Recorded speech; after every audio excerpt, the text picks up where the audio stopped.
So I'm finishing up my hammer hanging job, and I thought I'd show you what I've done at this point.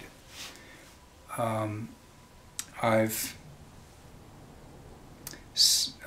dry fit my hammers, and I've calculated, with the help of guides and what I know about the piano sound, I have determined where the hammers are going to go, and I included in that determination 88.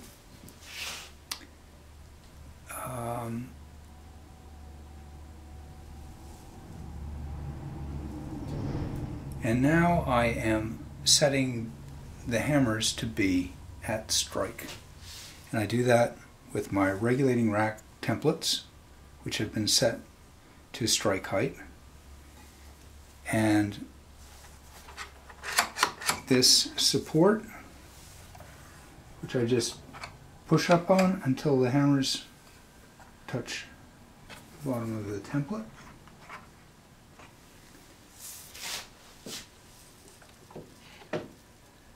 And now I can hang my hammers at strike.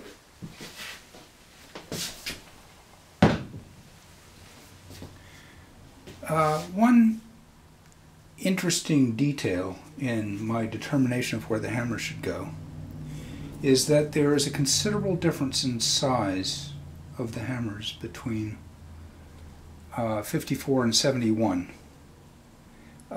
Much more of a taper than there is between the size of 71 and 88. So I actually centered that.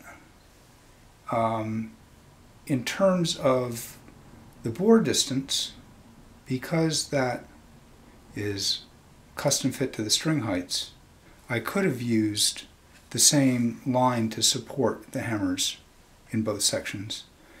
But the in-out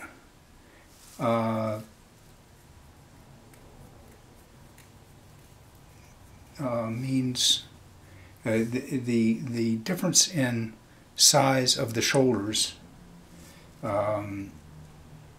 means that I have to do the shoulder guides in two sections. So I'm going to do them in threes again. Oh, and the other thing is, okay, I've determined where they're going to be, but now I install my stops.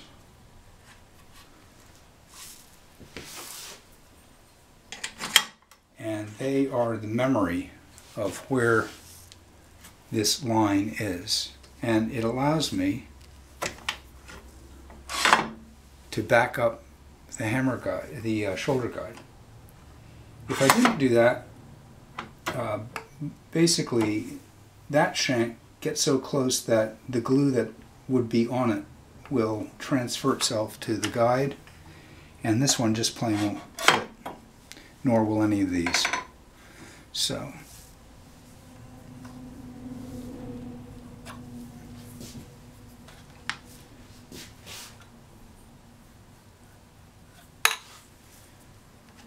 I'm going to squirt out a bunch of this CA glue.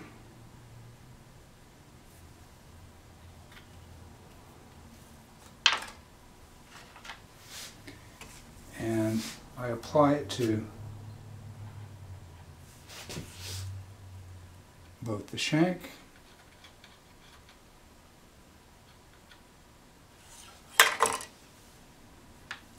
and the hammer.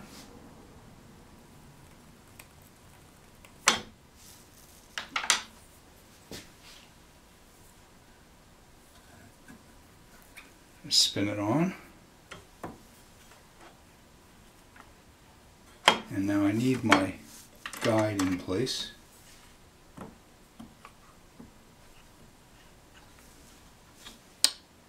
And my hammer square light.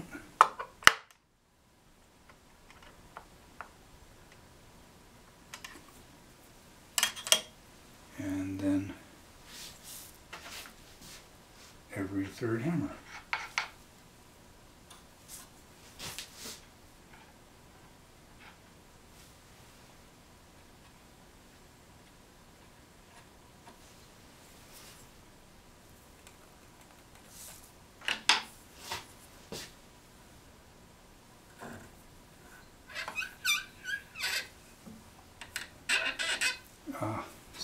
tools out of the way. That one's a bit tight. I'm not going to take the time to... I don't really need to tighten this every time.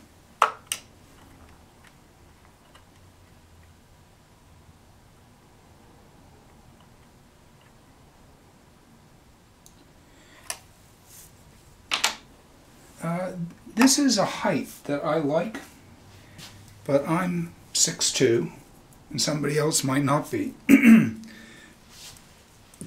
This regulation station is on a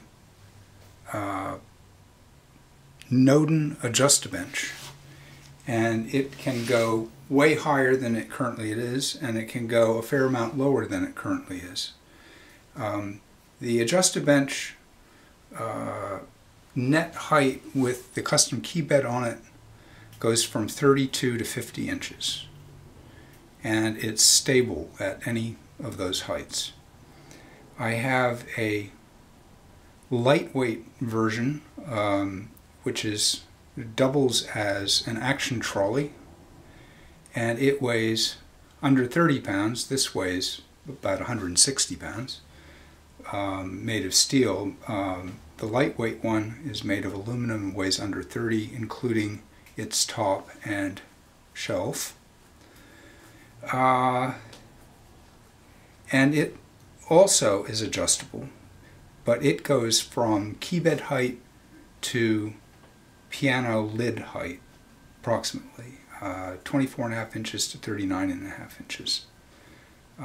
Again, the 39.5 inches would well accommodate this height. That I like it because I can look over the hammers without bending way over, and basically my work is done standing up with a reasonable posture. So anyway, different heights are useful for different activities.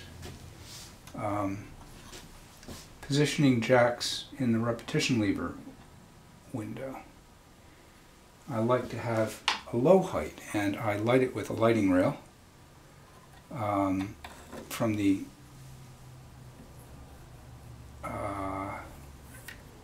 from the sharp end of the balance rail, basically. And look down. I don't touch the jack that is being used, but I look down the knuckle and the profile of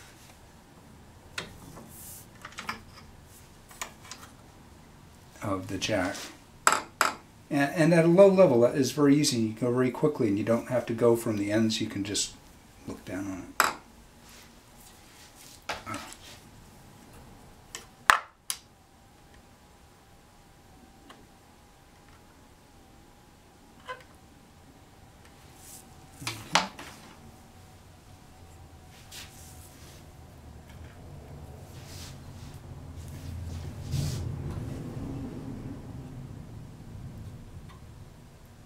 Well, I've been talking and I haven't been getting into a rhythm as yet, but the idea is to have the shoulder guide out of the way, then bring it in.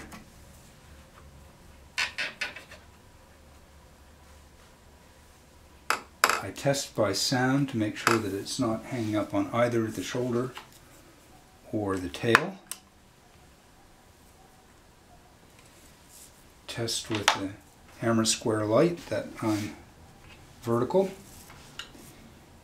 And as I mentioned before but haven't done in this demonstration, you can just start at one end and go in a traditional manner as fast as you can, approximating the verticality, and then come back afterwards with this removed, using the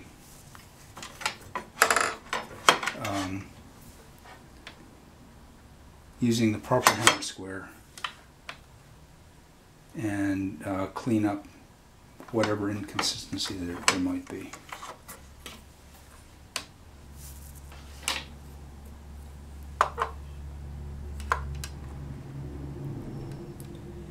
As you can see, there's a little bit of work time with this glue. Once I'm in rhythm and when I'm not talking to somebody, it goes very quickly and easily, and I don't find that I have to be backing up and taking things apart and so forth.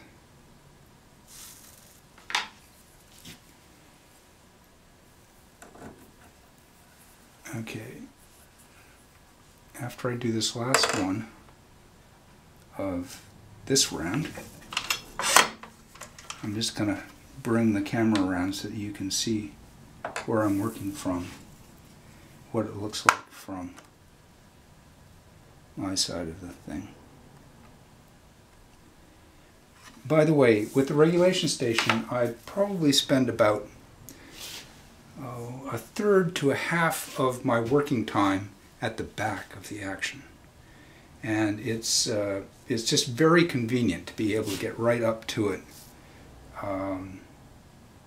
and because both the Nodin bench and my portable trolley base are on casters, lockable casters, you can spin it around, move it into a place with best light, and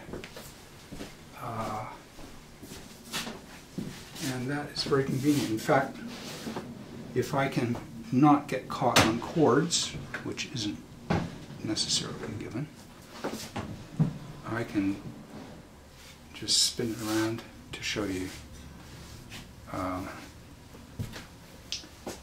what I've been doing here.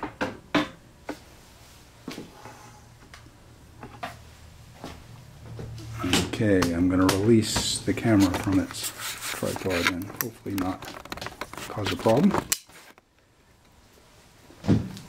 So the hammers are laid out here where it's easy to get. My glue and my view of the hammers. And let's see if I can get this. With the flared hammers,